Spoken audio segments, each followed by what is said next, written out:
আপনাদের স্বাগতম। এখন বাইরে প্রচুর বৃষ্টি হচ্ছে, এখন আমি দেখাবো এই বৃষ্টি থেকে কিভাবে বাঁচতে হয়। আসুন।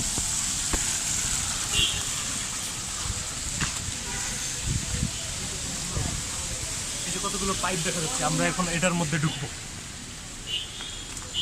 যতক্ষণ বৃষ্টি না থামে ততক্ষণ আমরা এখানে ঘাপটি মেরে বসে থাকবো। এগুলো আপনাকে বজ্রপাত থেকে বাঁচাবে, বৃষ্টির পানি থেকেও বাঁচাবে।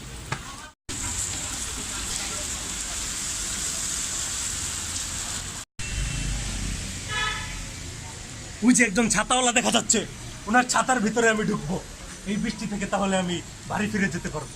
এই যে ছাতাওয়ালা ভাই, আমাকে নিয়ে যান। এভাবেই বেঁচে থাকতে হয় বৃষ্টির মধ্যে।